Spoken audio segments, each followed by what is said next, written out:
I pledge allegiance to the flag of the United States of America and to the republic for which it stands, one nation, under God, indivisible, with liberty and justice for all. Okay, first thing is to approve the agenda. Okay, I got a motion by Bruce Wolf, second by Sean Ryan, to approve the agenda as presented. So if there's no other comments, all in favor say aye. Aye. Aye. Any opposition? Okay, agenda passes 4-0. First thing on the agenda, it's good and bad news. It's good for John, probably bad for the city of New Prague, for his service to our community in the last few years, his service to the school district. First order of business is, I guess I'll make a motion to approve the resolution recognizing John Madigan. Second. I get a second by Rick Seiler. If there's no other comments, all in favor say aye. Aye. Any opposition? Okay, passes 4-0. Mike, if you would like to maybe call. John, if you come up, we'll officially read the resolution. We'll just do it right here. Is Patrick here yet? Go ahead. Well, first of all, we found a picture that was in the paper this last week. So we had it plasticized so that you'll be able to remember. Plasticized. Sounds like a Marvel comic. Laminated. That sounds like. Check that word dictionary. That's usually what he sees about 1 in the morning on the street. Well, as we try to do, as the council just adopted, it's not very often we have people retire after providing 21 plus years of service in the police department. So we just want to provide you with a resolution recognizing our appreciation for all the work that you've done for the community. And so I suppose to people at home always, so that they can hear at home, is I'll read the resolution. It says, whereas John B. Madigan has faithfully served the city of New Prague in the position of police officer in the New Prague Police Department from January 12, 1988 to June 28, 2019. And whereas he has always effectively, conscientiously, and professionally represented the city of New Prague in a distinguished fashion. And whereas his efforts have been largely responsible for the excellent reputation, growth, and overall well-being of the city of New Prague.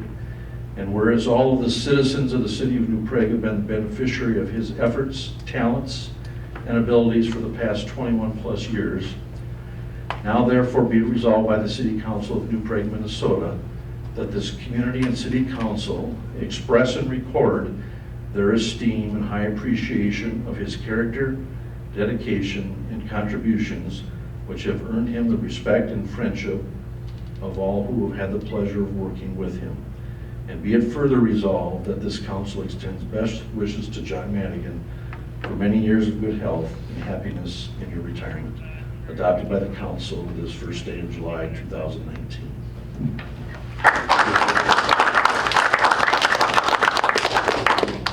Speech. I should thank the council and the city for all the opportunities they gave me, and Chief Gareis. Actually was on the hiring committee when I started, so thank him for the years of service I've been here and the opportunities he's given me. So we'll finish this up and go on to the next phase of life, which I'm not sure what it is yet, but it'll be an adventure. So thanks again. But before you escape, Tim, before we conclude, Tim's got some remarks he'd like to state on behalf of the school district.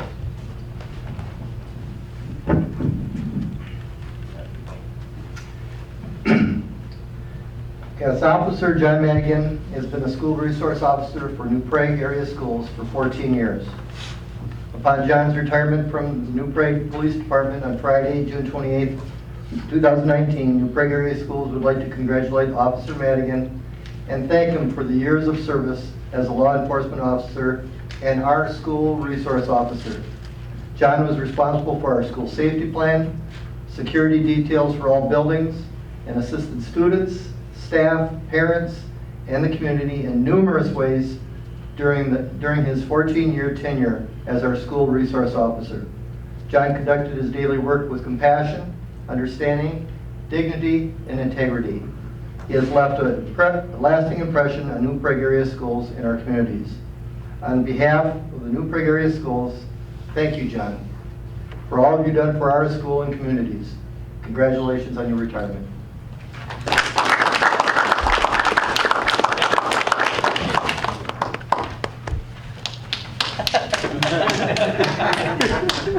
Thanks, sir.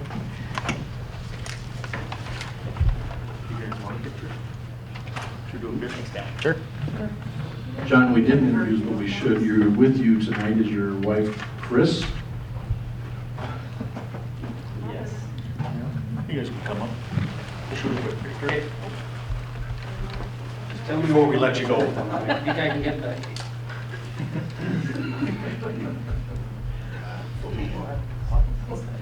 That's right.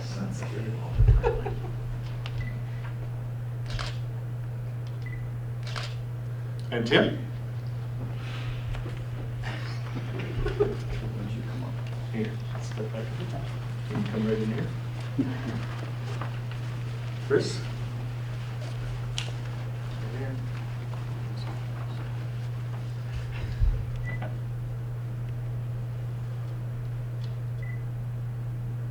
Moving just a little closer. Say cheese. All right. Okay.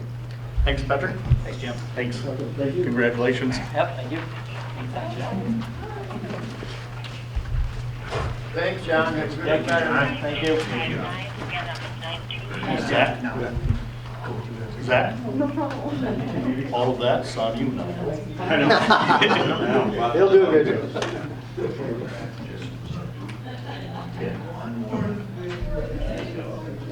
Okay, next on the agenda, Chief Gareis is going to ask for approval of his new hire.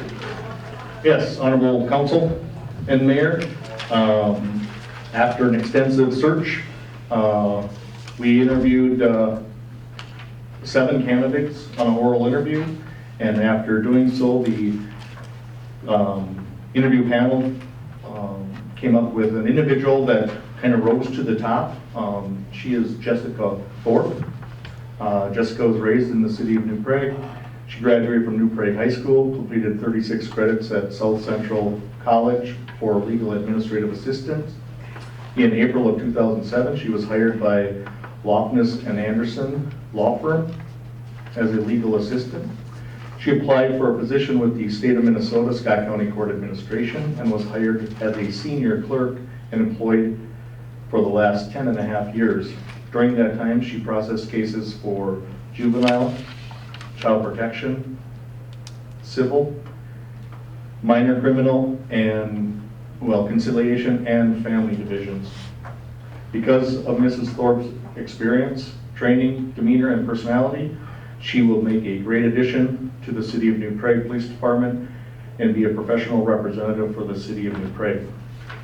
I would recommend Jessica Thorpe be appointed as the police clerk typist position with an effective start date of July 16, 2019, at a starting wage of step 1 of our pay schedule on grade 3 at $21.74 an hour. She would also receive 120 hours of vacation and that would be in step 5 of the New Prague Employee Handbook. I would ask that the council entertain the appointment of Ms. Jessica Thorpe as the police clerk typist per the recommendations listed above. So moved. When is Sue's last day? The 31st. 31st. So you're gonna have, she'll be able to train her for a Yes. couple weeks, is the Yep. game plan? She'll have some time with her, and then Judy will also be there to help do it. And that's the goal with this position, is do a little more cross-training than we have with Sue. Just to be able, I mean, Sue would handle the office when Judy was gone also, but I think we could do a little more in-depth training now and be able to cover those positions a little better. Okay. Mayor, I need to, with the motion that will be made, I need to add a caveat also that it's subject to the receipt of a successful test result on the alcohol test, that physical exam, the drug test was passed, but we did not get anything back on the alcohol. We were expected to, but we did not. So I just need to make that a caveat condition of the exam. Okay, you want to amend your motion? Okay, I will second that motion. So I got a motion by Rick Seiler. The amended motion involves the caveat with passing the legal liquor test, and I second that motion. There's no other comments? All in favor, say aye. Aye. Any opposition? Okay, passes 4-0. Thank you. Glad that you filled that position, you know, sometimes in this labor market. Yeah. Ken, what are you doing? Very quick. You only got like 3 minutes. Hurry up. Go ahead, we're just kidding. It is a very, very simple item from the Planning Commission last week. We had a rezoning request for the Belzer car dealership properties. This is our land we just annexed into the city limits. That was approved by the state in June. So the Planning Commission held their public hearing on June 26th. That was last Wednesday. We had one public comment, Mike Belzer, on behalf of the applicants. Any comment, he didn't have anything to say about the rezoning, just that he wanted to reiterate concerns that he had about MnDOT's comments he made previously about their access potentially being in jeopardy down the road in the future. That is not what we're talking about, so I made that clear at the meeting again. Basically, when we annex property, our zoning ordinance requires it to come in as single-family residential. That kind of protects the use of that property until we have it finally rezoned. As you know, we've processed the plat and CUP prior to the annexation occurring. They're all conditioned upon the annexation being done. So we're finally able to complete the rezoning. Our comp plan already had it guided as B2 community commercial, so we're matching the comp plan verbatim. Planning Commission did recommend approval on a 4-0 vote to rezone the properties. There's kind of the map, doesn't show up very well on the overhead here. It's small, but just the entire almost 30 acres of land, including right-of-way that's being rezoned. To the area in red is our B2 community commercial. So there's our corridor along the east side of town. So no change there from the comp plan. Just another overhead view aerial background. So again, with rezonings, we do have to do 2 readings. Introduction would be proposed here tonight, and then we would look to consider adoption on July 15th. Following tonight's consideration, should you want to hold the first reading or complete the first reading, we do have to post on our website and then on our bulletin board with the proposed ordinance. It gives people basically a minimum of 10 days where they can review and comment prior to your final consideration on the 15th. So that is where we'll end my staff report. Just a question, where does the actual boundary, is it all in LeSueur County? All in LeSueur County. Correct. So basically, it would be the center line of the highway. Okay. And south, which is the county line. Anyone I'll make else? the motion. Any other questions? I'll second. Okay, so I got a motion for the first reading by Rick Seiler, seconded by Sean Ryan. There's no other comments. All in favor, say aye. Aye. Any opposition? Okay, passes 4-0, which was good because we needed 4/5. Correct. Two-thirds. 2/3. Two-thirds. I wasn't gonna say anything. Rezone, or was it rezoning? Okay, consent agenda, we're at this part already. Anyone have any questions or any issues that they would like answers, or? I do here real quick, just in the minutes from the June 17th meeting. The bottom big paragraph, the second to the bottom, it said Ryan mentioned the sign over by the Belzer Ford dealership is all corroded and hard to read. I don't think I said it was corroded and hard to read, it was just the population sticker. Looks like it's slid off or something, there's like a white patch up on top. It's not that big of a deal, but we were just talking about getting the new the new population estimate, and I had suggested putting a new sticker on it. But I don't think I used the word corroded and hard to read. It was, you guys recall, it was more just that it was, She probably has them. there was a little, You corroded, but. oh, I did? Okay. Okay. She has it up. Okay. I didn't recall saying But that. that's okay. But now that we are talking about that, as I've been driving around town, I saw just Plymouth today, as a matter of fact. They put just a sticker on it. I think the residents of New Prague would like to see the population change and more. So I'm gonna make a motion that we put a sticker on it. We don't need a whole new sign, obviously. I don't wanna spend that kind of money, but I don't know why we can't just get a reflective sticker or just even a regular green sticker. Which That's what it one looks like Plymouth which did. one wait till after the census? Well, the census Well, will put new signs. Yeah, I'd like to update it before we wait until. Well, what's the concern that you brought up about MinDOT not real? They want to make sure that they use their reflective tape, and I don't know that we either couldn't find the reflective tape before, because at nighttime it looks like a dark patch on the sign when we've done it previously. I think that's probably the biggest concern, that it just, we need to make sure it's the reflective. So we can do it, the MinDOT doesn't have to do it, we can do it. They don't like us to do it. I think most cities just take it upon themselves to do it. Exactly, well, it would take. It them doesn't, I don't a believe it year. hurts MinDOT in any fashion, but before when we had done it, it wasn't a reflective tape. Well, it's not even a safety issue. I mean, it's not like we're doctoring a sign that would be put up for laws or safety. Yeah, it's just their policy that all signs have the reflective material. I'd still like to change it. I think the people in Prague would like to see that too. Mike, can you look into No, I made a motion, someone seconded it? it. Second. Okay, any other comments? Do you feel that there's going to be a concern through MinDOT? I mean, are we? We've done it before, and I think I don't recall when it's been done recently. it's been a while. It was before the 2010 census, I believe. I mean, in 1980s, Right. 90s? No, it was in the 2000s that we had done it before, but their concern, I remember they brought up at that time that it was not a reflective sticker that we put on. So it's not gonna, are we gonna change it every year then? Is that what you're suggesting, Sean? No, I just that we got an update and it's, you know, it's. Yeah, currently it's got the another 800 data people from more where 2010. it's listed now. I just think the people in New Prague would like to see it. Do we get an update every year? We get estimate updates every year, so what shows on the sign is the 2010 official census Right. number, which I'm assuming probably wouldn't put a new one up until spring of 2022, I would bet, by the time the official numbers are released, and then they get a new sign.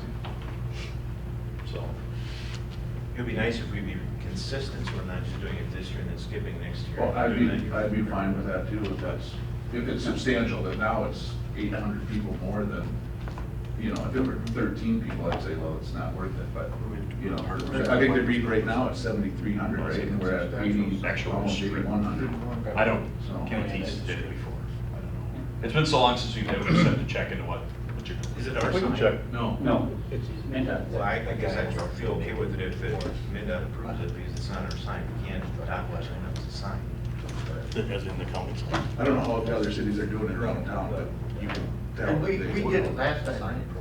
Oh, we had done it, but they made note that we had not used a reflective material. It's been, I don't know, Well over 10 years. Well, the Since one that I- 2010. Down lower than that. Plymouth certainly didn't look like it was reflective. we'll look material into it with that. today. We'll get it up as soon as possible. So you want, It's not a huge issue. I just do you want us to pull our motion and our second off the floor then? No. We got a motion second, if there's no other comments, all in favor, say aye. Aye. Aye. Abstain.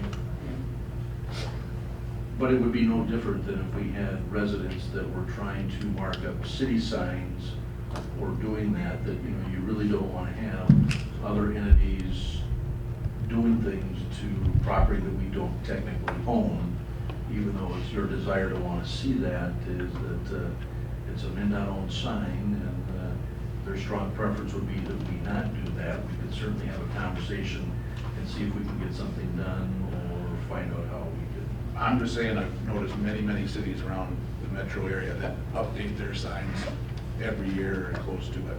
And I, you know, so if somebody's getting away with it, or either they're doing it themselves or, you know, MinDOT sending out hundreds of letters to cities around the metro area, you know, that are changing. But it's not that big of a issue. I just think it'd be something that the city want to see, or the residents would like to know. and feel good that the community's growing and thriving and makes us that much bigger, but we'll do what we can to try to get it changed. Thank you. Cool, because it does look poor when the population's up.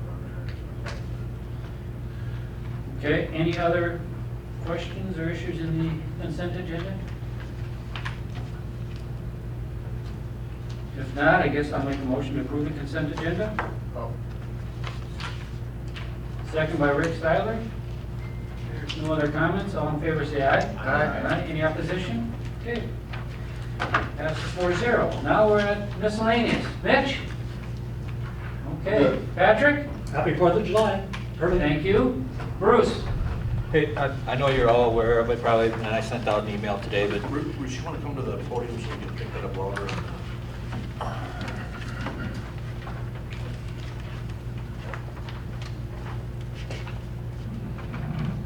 In regards to, on Saturday, we had about a 40-minute power outage, and then again this morning when doing some testing.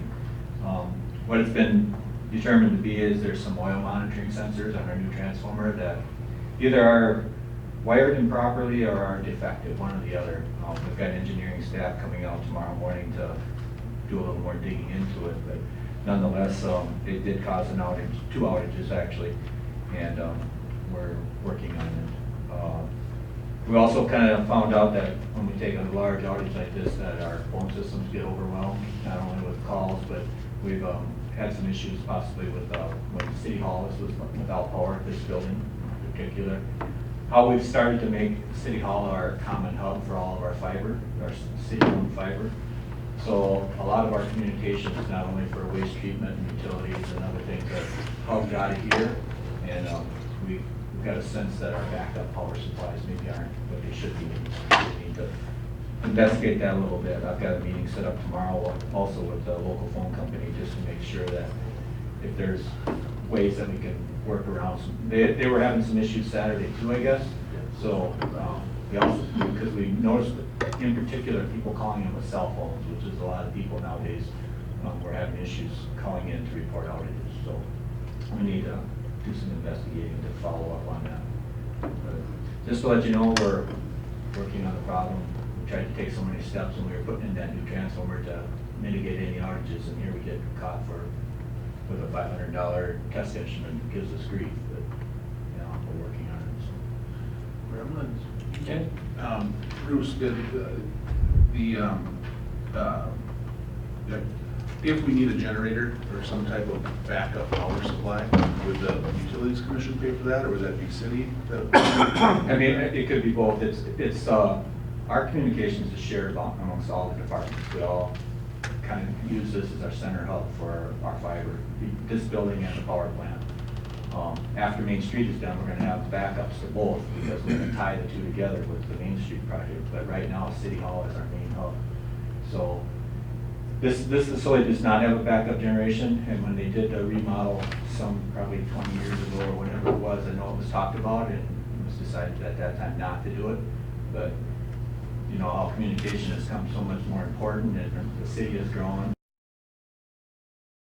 And we probably need to look at that a little more seriously and see whether or not it would warrant putting some type of backup generation for this building. So, it's opened our eyes to some, things that we need to be aware of. So is it like during that backup, was anything put on any Facebook We did. or website? Yeah, we did put it on Facebook when we had a handle on what the situation was, and then we also did it again this morning. We put it on Facebook saying that we had an outage and that it's been taken care of. Okay. Yep. Any other questions? Thanks. Okay, thank you. thank you. Jim? Nothing tonight. Ken? Sean, this is related to a question you brought up at Planning Commission last week regarding Hope House and Holy Trinity. I emailed out you and the Planning Commission. I'm not sure if it had made it out to the council yet, but It did, yeah. I just wanted to note that for the public, if anybody who's wondering what the requirements are for that type of facility going into a church. And basically, from a legal standpoint in the state of Minnesota, there had been determination through case law that that was considered under the guise of a religious institution to house in a temporary fashion these types of programs. That's how it's done throughout Scott County and all the other facilities that operate this, other churches, I should say. Basically, Holy Trinity, they plan to use former preschool classrooms for their overnight stays. They did have to do a walkthrough. Myself and building official, Fire Marshal Chad Lunder went through those changes. They need some exit signing, smoke detectors, things of that sort, nothing major. And we do need to verify that that work is complete before they can occupy. The State Fire Marshal also had issued a memo on this topic for uses of churches for these same programs. They do have a limit of 24 persons at any one time, maximum 4 people per year. There always has to be a person on site. These are things that are already done in the program that were covered by our previous CUP because they had operated out of a home that was owned by Mayo, not a church function. So basically our conditions mirrored some of these requirements that state law provided for church facilities to do this work.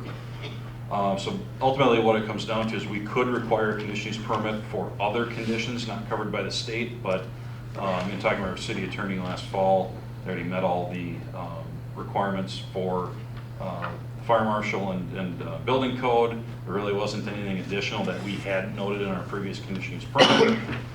So for that reason, that's why nothing went to planning commission and council ultimately for that program, and why a CUP was not required. So just wanted to give a little more background on that for everybody. What was the original question on it? The initial issues that were brought up before the program had ever operated in New Prague was concerns on number of individuals, how often they were going to be in town. What program? It's called the Hope House, and it was families moving forward. Right, okay. Yep. And there was an article in the paper 2 weeks ago, I think, that kind of covered their move from the Mayo building over to Holy Trinity, and that's only a temporary location as well. Hope House did it for me, I remember now. Yep.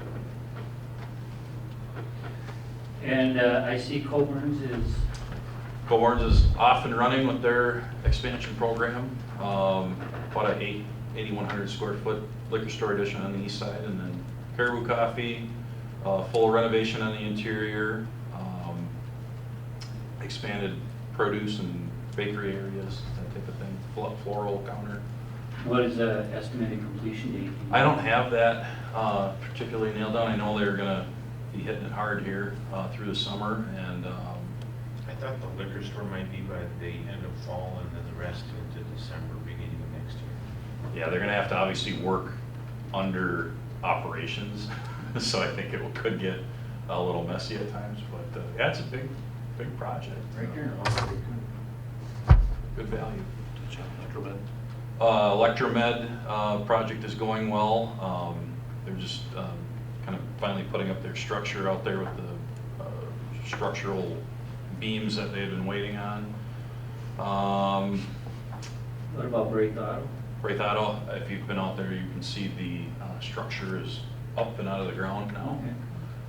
So yeah, things are moving forward, and then obviously Belzer's has been well underway, and what we've got finally, other than the rezoning on that matter, is they've got a final wetland permitting process that is for the utility, city utilities to get installed out there, so hopefully a couple weeks we'll have that all taken care of, and we'll have hopefully the developer's agreement that covers a lot of those items on July 15th as well, to kind of close that whole project out.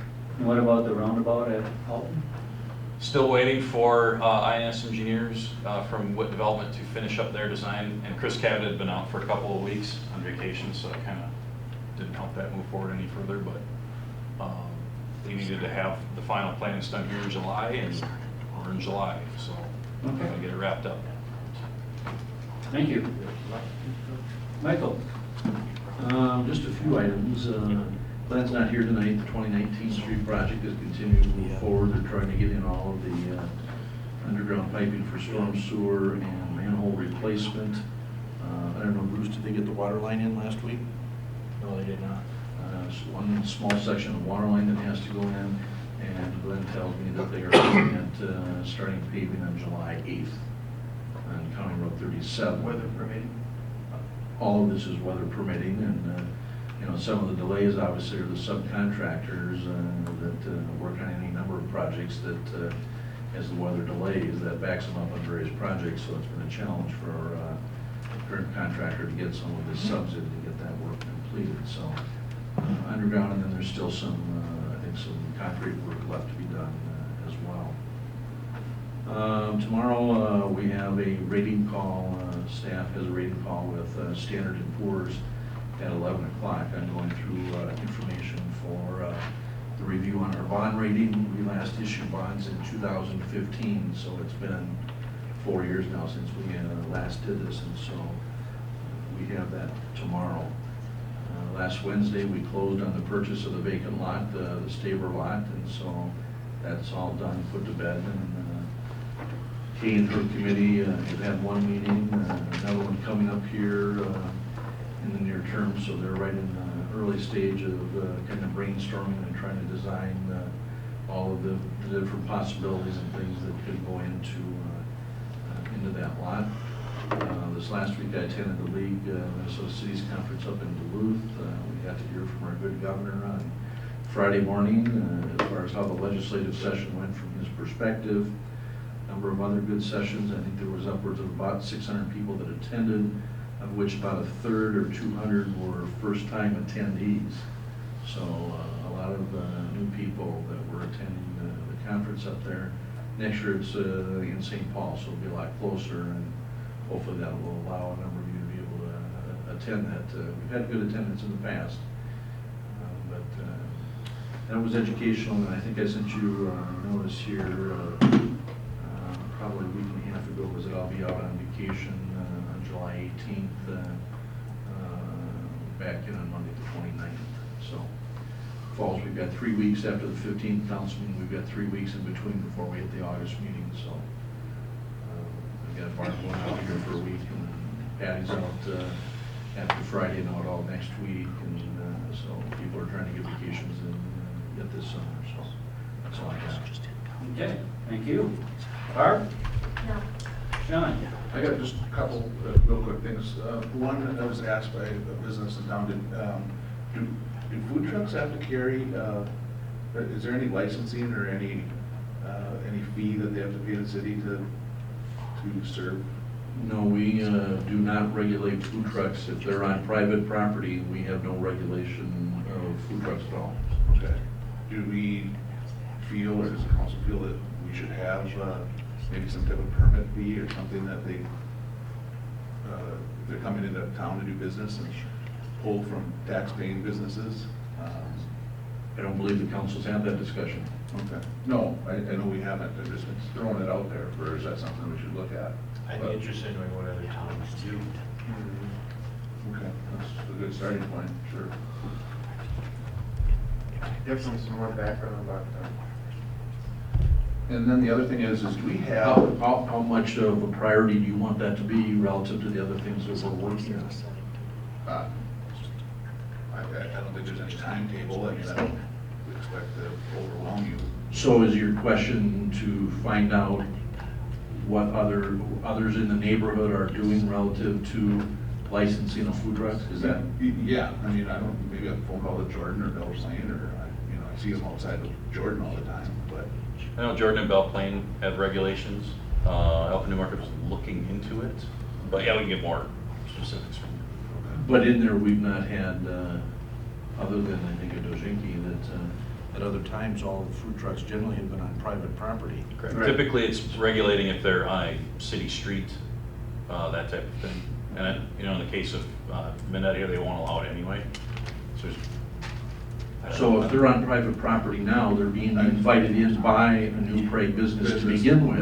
Right. And so they're the ones that need to be checking, because they're obviously working with them and providing that as part of their business. So it's nothing that we're encouraging or discouraging of that sort, but it's really a local business inviting them in to be part of whatever event or activity they're having at their business. True. I'm just wondering, I know. Well, I understand that it's different issues. Obviously, in a restaurant and zoning, you're counting knives and forks and things like that, and you have someone that's coming in with 4 wheels, and that owner, land is not paying taxes based on food. So there's an inherent unfairness in the system. So I understand that, if that's an issue. But I don't know that we want to, I just, like I said, be interested without too much work. If it's a question to lead good answer or something good answer, just. I've actually got a lot of that already, just because I've been watching it, so it's So just, not difficult to do a summary report. it's not high on my priority. No, I just wanted to get an answer to, you guys didn't answer the question that I can report back to the business, but. Yep, no, I can put it right here. All right. And then the other thing is, what is our ordinance on couches, furniture, and everything else being put out with a free sign on it, and then it just sits there in the rain for 2 weeks and nobody touches it? Do we have something that maybe we could put it in the newsletter and just say, hey, I get it, you want to throw it out there on a nice weekend and hopefully someone takes it so you don't have to pay for it to go? So we generally give about 2 weeks till we realize, okay, nobody's gonna pick this up for free, and it looks like, you know, Lakers or whoever isn't gonna pick it up, then we'll send a letter. We're sitting out in the rain and, you know, okay. We've had a number of those this year. Yeah, and another one today out on Main Street, I see. Yes. So, Anything else? Sean? no, that was it, I'm sorry. Okay, Rick? Bruce? I have nothing, so I guess I'll make a motion to adjourn. Second. Second by Rick Seiler. If there's no other comments, all in favor of adjournment, say aye. Aye. Any opposition? Thank you, everyone.